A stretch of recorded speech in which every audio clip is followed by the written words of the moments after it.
पहला टॉपिक आता है गाइस सॉल्यूशन।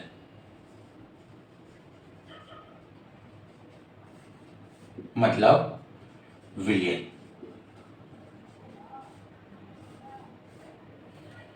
गाइस विलियन देखिए तो दो चीजों का मिश्रण,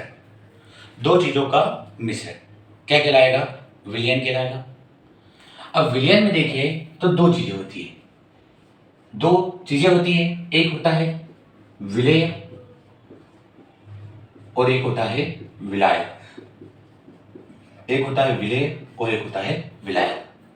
विलियन में जो ज्यादा मात्रा में होता है वो होता है विलायक, और विलियन में जो कम मात्रा में होता है वो होता है विलेय। और इन दोनों चीजों को मिक्स कर देंगे तो क्या बन जाएगा? विलियन। विलियन देखें तो दो प्रकार के हो सकते हैं, समांगी और विषमांगी।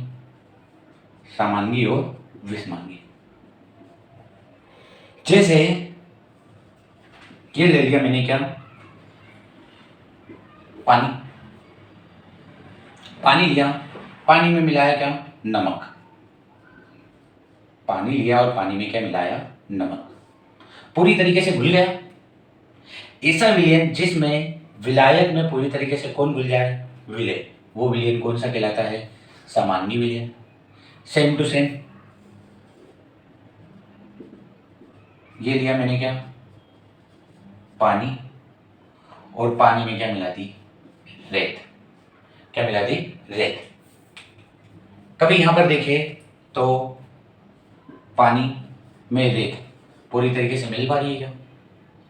पानी में रेत पूरी तरीके से मिल नहीं पाएगी। तो ऐसा विलयन जिसमें विलायक में विलेय पूरी तरीके से घुलता नहीं है वो विलयन कौन सा कहलाता है? विषमांगी विलयन। और जिसमें घुल जाए वो विलयन कौन सा कहलाएगा? समांगी। समांगी का मतलब होता है होमोजीनस और विषमांगी का मतलब होता है हेटेरोजीनस। ओके गाइस, विलेय का मतलब होता है सॉल्यूट और विलायक का मतलब होता है सॉल्वेंट। अपन पूरे विलियन टॉपिक में विलायक को किस तरह दर्शाएंगे? ए से, और विलेय को किस तरह दर्शाएंगे? बी से। ये बात क्लियर हो गई गाइस। अगली बात करते हैं विलियन को क्या करते हैं? विभाजित करते हैं। ये बात तो क्लियर हो गई होगी आपको कि विलियन में दो चीजें होती है, विलेय और विलायक। जो कम मात्रा में होगा वो विलेय होगा, जो ज्यादा मात्रा में होगा वो विलायक होगा। समांगी और विषमांगी, जब विलेय और विलायक पूरी तरीके से घुल जाए तो होगा समांगी होमोजीनस, यदि नहीं घुले तो विषमांगी हेटेरोजेनस। ओके गाइस, ये टॉपिक बात क्लियर हो गई। अब देखते हैं विलयन के क्या प्रकार। विलयन के कभी प्रकार देखिए तो विलयन को दो भागों में बांटा है, भौतिक अवस्था के आधार पर विलयन को बांटा हो, और दूसरा बांटा है सांद्रता के आधार पर। विलयन कितने टाइप के? भौतिक अवस्था के आधार पर और सांद्रता के आधार पर, मतलब कॉन्सेंट्रेशन के बेसिस पर और फिजिकल स्टेट के बेसिस पर। भौतिक अवस्था के आधार पर और सांद्रता के आधार पर। यदि सांद्रता के आधार पर देखें तो विलयन के प्रकार होते हैं 5। पहला विलयन होता है तनु विलयन। दूसरा विलयन होता है सांद्र विलयन। तीसरा होता है संतृप्त विलयन। चौथा होता है असंतृप्त विलयन, और पांचवा होता है अति संतृप्त विलयन। पहला कौन सा विलयन? तनु विलयन। दूसरा सांद्र विलयन। तीसरा संतृप्त विलयन। चौथा असंतृप्त विलयन, और पांचवा अति संतृप्त विलयन। इतनी बात क्लियर है। अब फिर देखते हैं किसके आधार पर? भौतिक अवस्था के आधार पर किसके प्रकार? विलयन के प्रकार। भौतिक अवस्था के आधार पर देखिए तो विलयन कितने टाइप के होते हैं? 3 टाइप के। ठोस विलयन, द्रव विलयन और गैसीय विलयन। ठोस विलयन द्रव विलयन और कौन सा विलयन, गैसीय विलयन। अब फिर इनकी क्या करेंगे अपन, टाइप पढ़े तो इनकी क्या पढ़ना पड़ेगी आपको, डेफिनेशन। तो पहली डेफिनेशन कभी पढ़े तो ऐसा विलयन जिसमें विलय की मात्रा, ऐसा विलयन जिसमें विलय की मात्रा विलायक की अपेक्षा बहुत क्या हो, कम हो, विलय की मात्रा विलायक की अपेक्षा बहुत कम हो, कौन सा विलयन कहलाता है, तनु विलयन। सेम टू सेम, ऐसा विलयन जिसमें विलय की मात्रा विलायक की अपेक्षा क्या हो, अधिक हो, विलय की मात्रा विलायक की अपेक्षा क्या हो, अधिक हो, वो विलयन कौन सा कहलाएगा, सांद्र विलयन। तीसरी बात, सपोज करो गाइस, ये मैंने क्या लिया, 1 लीटर पानी, 1 लीटर पानी, इसमें कितने ग्राम शक्कर घोल दी मैंने, 100 ग्राम क्या घोल दी, शक्कर। 1 लीटर विलयन पानी लिया, विलायक लिया, इसमें कितने ग्राम शक्कर घोल दी, 100 ग्राम, पूरी तरीके से घुल जाएगी। वापस 100 बढ़े, वापस पूरी तरीके से घुल गई, वापस 100 डाली, वापस पूरी तरीके से घुल गई, वापस 100 डाली, वापस पूरी तरीके से घुल गई। अब वापस 100 डालूंगा तो घुलना बंद हो जाएगी। अब विलयन कैसा हो गया, तृप्त हो गया, मतलब वो कैसा हो गया, संतृप्त हो गया। मतलब अब इसकी डेफिनेशन सुनना, ऐसा विलयन जिसमें विलय की और अधिक मात्रा घुलना संभव ना हो सके, वो विलयन कैसा हो जाएगा, संतृप्त विलयन। कैसा विलयन हो जाएगा, संतृप्त विलयन। ऐसा विलयन जिसमें विलय की और मात्रा, मतलब आपने 500 ग्राम शक्कर तो घोल दी, 600 घोलने गए और घुलना बंद ही हो गई, तो वो कैसा हो गया, तृप्त हो गया। और उसकी नई हिम्मत है कि मैं घुल पाऊंगा, तो वो विलयन कौन सा विलयन कहलाएगा, संतृप्त विलयन। सेम टू सेम किसकी आप डेफिनेशन पढ़ेंगे, असंतृप्त की। ऐसा विलयन जिसमें विलय की और मात्रा घुली जा सके, पहले कितनी घुली, 100, वापस कितनी घुली, 100, और वापस कितनी घुली, 100, और वापस कितनी घुली, 100। जब घुलना बंद हो गई वो तब कैसा हो गया, संतृप्त। जब तक घोल सकते थे वो कैसा था, असंतृप्त। तो ऐसा विलयन जिसमें विलय की और मात्रा घुली जा सके, वो विलयन कौन सा कहलाएगा, असंतृप्त विलयन। डेफिनेशन क्लियर हो गई गाइस। लास्ट डेफिनेशन है अपने के पास कौन सी, अति संतृप्त। एक एग्जांपल जैसे बोलता हूं, है मान लो एक डब्बा है, डब्बे में कितने लड्डू हैं, 30 लड्डू। कितने लड्डू हैं, 30 लड्डू। मान लो 30 लड्डू हैं, अपन कितने खा गए, 1 खाया, 2 खाया, 3 खाया, 4 खाया, कहाँ तक चले गए, 20 तक। मतलब अपन ने कितने लड्डू खा लिए, 20 लड्डू खा लिए। अब आपकी हिम्मत है, आप कैसे हो गए, तृप्त हो गए। तो आप 1 से 20 लड्डू तक खाया, तब तक आप कैसे थे, असंतृप्त। जब पूरा कंप्लीट हो गया, अब हिम्मत ही नहीं है कि आप खवाएगी, पूरा यहाँ तक आ गए भले था, तो आप कैसे हो गए, संतृप्त हो गए। पर आपको बोला कि नहीं, आपको कितने खाना है, 30, हिम्मत है आपकी खाने की, नहीं है, पर आपको खाना कितने हैं, 30। तो आप क्या करोगे, थोड़ा पानी पियोगे, थोड़ा टहलोगे, और उसके बाद बोलोगे लाओ अब तो दे ही दो मुझे। तो आपने ये 10 भी खा लिए, तो आपके पास कितने अंदर चले गए, 30। तो अब इसको यहाँ पर रिलेटेड करते हैं। संतृप्त कब था, जब और खाना पॉसिबल नहीं है, मतलब और विलय घोलना पॉसिबल नहीं है, वो संतृप्त। असंतृप्त कब था, जब तक आप घोल पा रहे हो विलय की मात्रा, वो कब कैसा था, असंतृप्त। तीसरी बात किसकी कर रहे हैं, अति संतृप्त की। अति संतृप्त विलयन उसको बोलेंगे जिसमें संतृप्त विलयन का ताप बढ़ाकर, मतलब इसको क्या कर देंगे, ताप बढ़ा देंगे, तो थोड़ी बहुत और मात्रा किसमें डाल देंगे, विलय की और मात्रा डाल देंगे, तो वो विलयन कौन सा कहलाएगा, अति संतृप्त विलयन। जैसे आपने 20 लड्डू तो खा लिए और 10 खाने का ही बोल रहे, तो आप टहले तभी खा पाए। सेम टू सेम, संतृप्त में मुझे मिलाना ही है विलय की मात्रा, 500 ग्राम शक्कर तो मिला दी, पर मुझे 600 मिलाना है, तो उसको ताप दिया, तो वो क्या हो गए, जो उसके अणु थे वो दूर दूर हो गए, और विलय की मात्रा मिल गई, तो अब वो कैसा हो जाएगा, अति संतृप्त विलयन। मतलब ऐसा विलयन जिसको ताप देकर और विलय की मात्रा घुली जाती है, वो विलयन कौन सा कहलाएगा, अति संतृप्त विलयन। ओके गाइस, क्लियर हो गई होगी बात। टॉपिक देखते हैं किसकी, भौतिक अवस्था के आधार पर कितने प्रकार के विलयन होते हैं, 3 प्रकार के, ठोस, द्रव और गैसीय। ठोस विलयन उसको बोलेंगे जिसका कणों की प्रकृति किस अवस्था में पाई जाती है, ठोस अवस्था में। द्रव विलयन उसको बोलेंगे जिसमें कणों की प्रकृति किस अवस्था में होती है, द्रव अवस्था में। या गैसीय विलयन उसको बोलेंगे जिसमें कणों की प्रकृति किस अवस्था में होती है, गैस अवस्था में। या तो इस हिसाब से देख सकते हैं कि जिसमें विलायक किस रूप में रहेगा, गैसीय अवस्था में, जिसमें विलायक किस रूप में रहेगा, द्रव अवस्था में, और जिसमें विलायक किस अवस्था में रहेगा, ठोस अवस्था में। इस आधार पर इन तीनों को मिलाकर कितने प्रकार के बने विलयन अपने पास, 9 मतलब देखिए तो विलायक, और इधर क्या ले लिया मैंने, विलेय, विलायक और विलेय। विलायक को पहले मैंने क्या कर दिया, निश्चित, ठोस ठोस ठोस। ठोस के साथ विलेय कौन सा लिया, ठोस ले लिया। ठोस के साथ किसको लिया, द्रव ले लिया। ठोस के साथ किसको ले लिया, गैस को। ठोस विलायक हो गया निश्चित, ठोस भी मिला, द्रव भी मिला, गैस। दूसरा द्रव ले लिया, विलायक में क्या कर दिया मैंने, निश्चित कर दिया। द्रव द्रव द्रव। द्रव के साथ विलय में किसको ले लिया, ठोस को। द्रव के साथ विलय में किसको ले लिया, द्रव को। और द्रव के साथ किसको ले लिया, गैस को। 3 और 3 6। सेम टू सेम निश्चित किसको कर दो विलायक में, गैस को। गैस के साथ किसको ले लो, ठोस को, फिर द्रव को, फिर गैस को।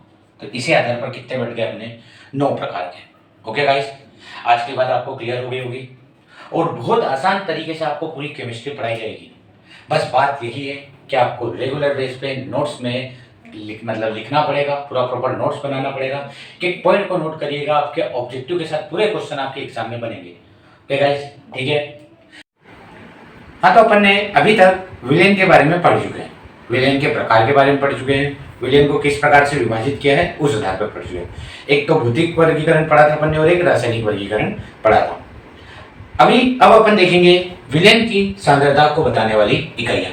और एक गारंटी है कि इसमें से आपका क्वेश्चन कंफर्म बनेगा। एक न्यूमेरिकल भी यहाँ से बनने का चांस रहता है, फार्मूला भी बनने का यहाँ पर चांस रहता है, और ऑब्जेक्टिव भी यहाँ से बन सकता है। आपको इकाइयां बताने से पहले मैं थोड़ी सी बेसिक बातें बता देता हूं कि अपन इस टॉपिक में विलेय को और विलायक को, विलेय को दर्शाएंगे बी से और विलायक को दर्शाएंगे ए से। विलायक कभी मैंने लिख दिया डब्ल्यू है, डब्ल्यू का मतलब भार और ए का मतलब विलायक का भार। डब्ल्यू बी मतलब विलेय का भार। एम का मतलब अणुभार होता है, मैंने लिख दिया एम ए तो विलायक का अणुभार, और मैंने लिख दिया एम बी तो विलेय का अणुभार। ये कुछ बातें रहेगी जो अपन को इस टॉपिक में क्या कर देंगे, काम देंगे। तो अपन देखते हैं विलयन की सांद्रता को बताने वाली कुछ महत्वपूर्ण इकाई, और इन इकाइयों से कंफर्म एक क्वेश्चन बेटा बनना ही है। तो पहली इकाई अपनी कौन सी है, मोलरता। पहली इकाई कौन सी है, मोलरता। मोलरता की आपको देखो, पहले तो याद रखो कि मोलरता की जो इकाई है वो क्या है, मोल प्रति लीटर। मोलरता की इकाई क्या है, मोल प्रति लीटर। मोल प्रति लीटर, लीटर में कौन रहने वाला है, विलयन, और मोल किसके रहने वाले हैं, विलेय के। मोल किसके रहने वाले हैं, विलेय के। तो 1 लीटर विलयन में उपस्थित विलेय के मोलों की संख्या को क्या बोलते हैं, मोलरता। 1 लीटर, इसकी डेफिनेशन, 1 लीटर विलयन में उपस्थित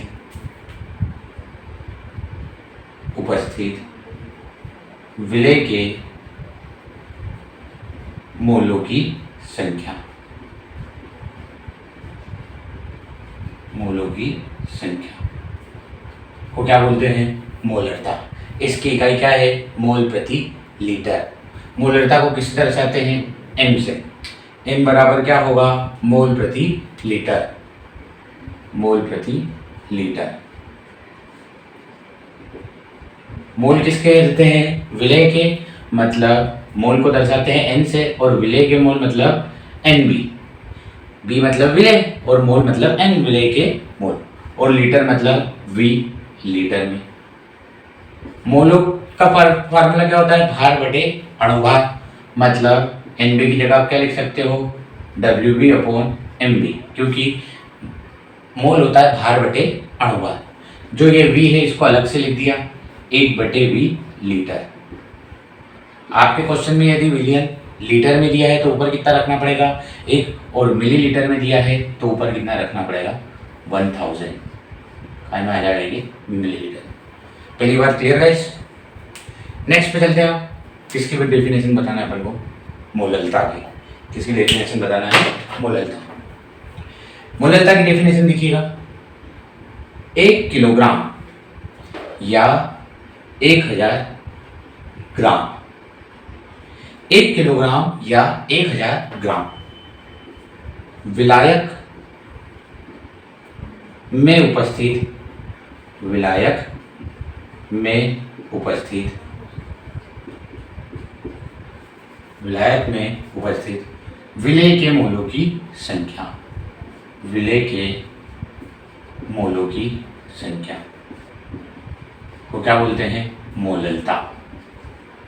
1 किलोग्राम या 1000 ग्राम विलायक में उपस्थित विलेय के मोलों की संख्या। क्या बोला है, इसकी जो इकाई, इसको दर्शाते किससे हैं अपन, स्मॉल एम से, इसको कैपिटल एम से। इसकी जो इकाई है वो क्या होती है, मोल प्रति किलोग्राम, मोल प्रति किलोग्राम या ग्राम। मोल किसके हैं, विलेय के, मतलब NB। 1000 ग्राम विलायक, किसमें, विलायक में। तो ये किलोग्राम में कौन रहने वाला है, विलायक, और विलायक को किससे दर्शाते हैं, A से, तो विलायक का भार। NB का फार्मूला अभी मैंने ऊपर लिखा। NB का फार्मूला क्या होता है, WB/MB। WA को क्या कर दिया मैंने, अलग से रख दिया। WA क्या होगा, विलायक का भार। कभी किलोग्राम में हो तो ऊपर कितना रखना पड़ेगा 1, और यदि ग्राम में दिया हो तो ऊपर कितना रखना पड़ेगा 1000/WA काय में हो जाएगा, ग्राम में। इतनी बात क्लियर हुई होगी गाइस। 2 फार्मूले आपको क्लियर होंगे। 1 लीटर विलेय में उपस्थित विलेय के मोलों की संख्या, 1 किलोग्राम विलायक में उपस्थित विलेय के मोलों की संख्या को क्या बोलते हैं, मोललता। इसको M से दर्शाते हुए इसकी इकाई क्या होगी, मोल प्रति किलो। Okay guys. थर्ड अपना क्या आता है, नॉर्मलता। थर्ड अपना है normal, same to same definition जिसकी मोललता। 1 लीटर विलियन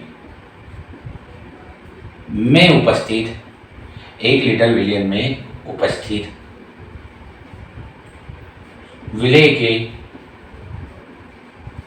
ग्राम तुल्यांकों की संख्या, विलेय के ग्राम तुल्यांकों की संख्या को क्या बोलेंगे, नॉर्मलता। 1 लीटर विलियन में उपस्थित विलेय के ग्राम तुल्यांकों की संख्या को क्या बोलते हैं, नॉर्मलता। इसको भी किससे दर्शाएंगे, N से। इसकी जो इकाई होती है वो होती है ग्राम तुल्यांक प्रति लीटर, ग्राम तुल्यांक प्रति लीटर। ग्राम तुल्यांक का जो भार बात होती है वो WB/EB। लीटर को क्या कर दिया मैंने अलग, तो 1/V का में हो जाएगा लीटर में। और यहाँ पर कभी लीटर की जगह अपन को क्वेश्चन में बिलियन मिलीलीटर में हो तो यहाँ पर 1000 का मल्टीप्लाई करना पड़ेगा। ये बात क्लियर गाइस। W का मतलब विलेय का भार, EB का मतलब विलेय का तुल्यांक की बात। EB का मतलब क्या होता है, तुल्यांकी भार, विलेय का तुल्यांकी भार। और इसको निकालने का तरीका क्या होता है, अणुभार बटे संयोजकता, अणुभार बटे संयोजकता से आप क्या निकाल सकते हो, किसी भी विलेय का अणु भार। गाइस इतनी बात क्लियर हो गई होगी। 3 फार्मूले हो गए अपने पास, मोललता, मोललता, नॉर्मलता। नेक्स्ट डेफिनेशन अपनी किसकी आती है, मोल प्रभाज की। किसकी भी डेफिनेशन, मोल प्रभाज की। को रफ कर देते हैं तो यहाँ पर क्लियर हो जाएगा। इतना आप आराम से नोट डाउन करके ही आगे बढ़ना, क्योंकि यदि आप हर टॉपिक को नोट डाउन करोगे तो धीरे धीरे आपका ये टॉपिक खत्म हो जाएगा और आपको बहुत ही अच्छा क्लियर होगा। और एक बार रिवाइज करोगे तो आपको सब टॉपिक क्लियर हो जाएगा और हर टॉपिक पे आपको 1 शॉर्ट वीडियो भी इसमें मिलेगा। तो अगला आपका है मोल प्रभाज।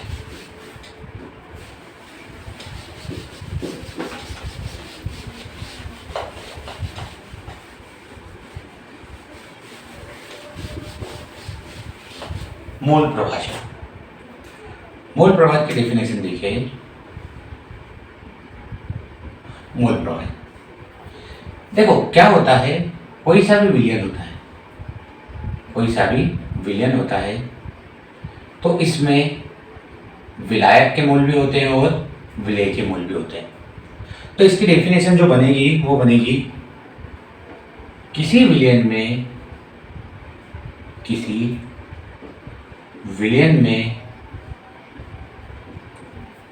एक घटक के मोलों की संख्या, एक घटक के मोलों की संख्या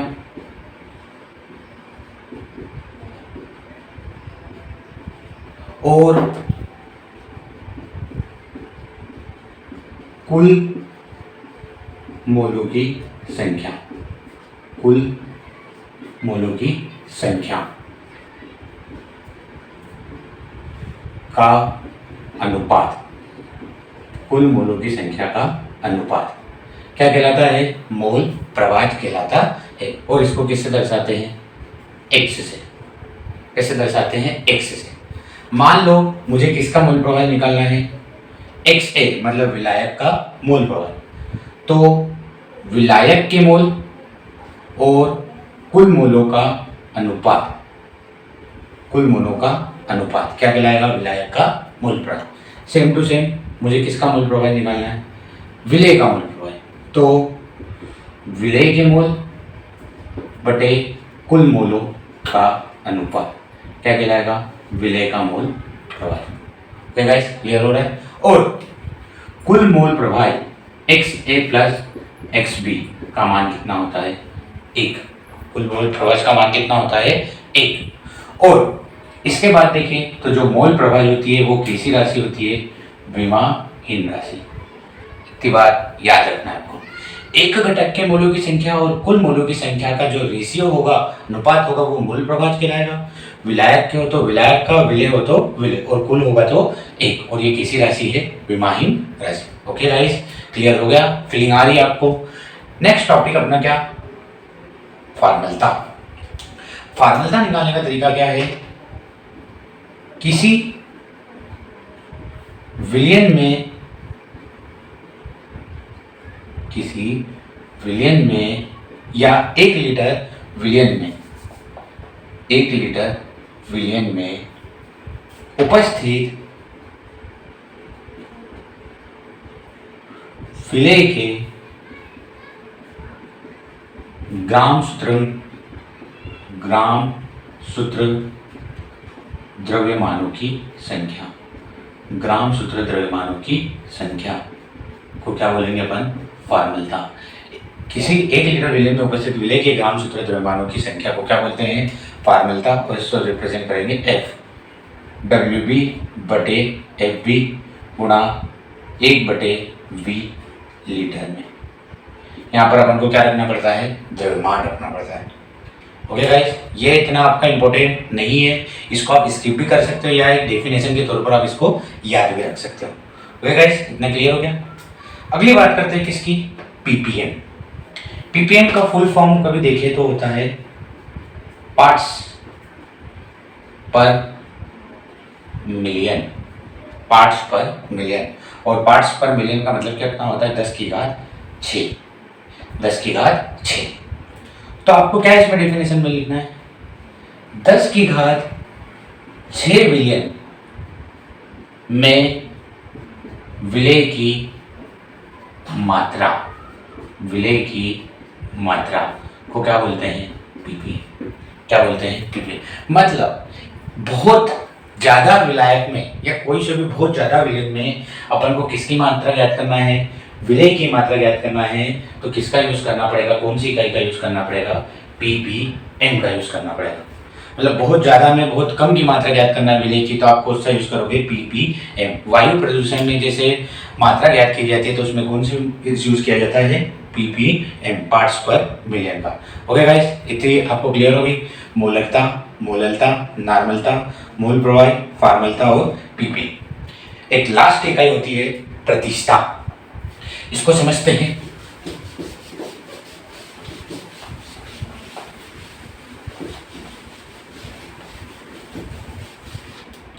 प्रतिष्ठा।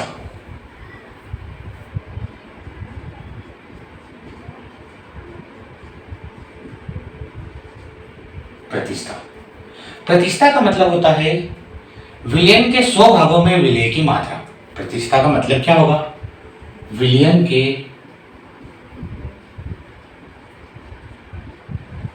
के 100 भाग में विलय की मात्रा। विलय की मात्रा क्या कहलाएगी? प्रतिष्ठा। प्रतिष्ठा 2 प्रकार की होती है। एक होता है द्रव्यमान प्रतिशत और एक होता है आयतन प्रतिशत। एक होता है द्रव्यमान प्रतिशत और एक होता है आयतन प्रतिशत। यदि विलयन आयतन मतलब किस में हो? 100 ml में। और यदि विलयन किस में हो? 100 ग्राम में। 100 ग्राम विलयन में विलय की मात्रा। विलय की मात्रा 100 ग्राम विलयन में विलय की मात्रा क्या कहलाएगी? द्रव्यमान प्रतिशत। सेम टू सेम 100 ml विलयन में उपस्थित विलय की काय में मात्रा? ग्राम में, लीटर मिलीलीटर में मात्रा। मिलीलीटर में मात्रा 100 ml विलयन में उपस्थित विलय की मिलीलीटर में मात्रा क्या कहलाएगी? आयतन प्रतिशत। 100 ग्राम विलयन में उपस्थित विलय की ग्राम में मात्रा क्या कहलाएगी? उसका द्रव्यमान प्रतिशत। द्रव्यमान प्रतिशत की कभी फार्मूला लिखे तो विलय की मात्रा काय में? ग्राम में बटे विलयन की मात्रा काय में? ग्राम में गुणा में 100। सेम टू सेम आयतन प्रतिशत की फार्मूला लिखिए तो विलय की मात्रा काय में? ml में बटे विलयन का आयतन काय में? ml में गुणा 100। ओके गाइस, 100 ml में बात करें कितना विलय उपस्थित है तो आयतन, 100 ग्राम में बात करें तो द्रव्यमान, क्योंकि द्रव्यमान किलोग्राम ग्राम में होता है और आयतन मिलीलीटर लीटर में, और 100 भाग में बोले तो उसको क्या बोलेंगे अपन? प्रतिष्ठा। ओके गाइस, क्लियर हो गया होगा? मेरा यही बोलना है कि आपको हर टॉपिक का प्रॉपर नोट्स बनाना है, हर टॉपिक को रेगुलर बेस पे रिवाइज करना है, और कुछ डाउट हो तो मेरे को कमेंट बॉक्स में आप डाल सकते हो, और कुछ आपको चीज़ें लगे तो आपको मैं और एक्सप्लेन करूँगा। इसके जितने भी न्यूमेरिकल है सातों पर आपको मैं नेक्स्ट लेक्चर में आपको दूंगा।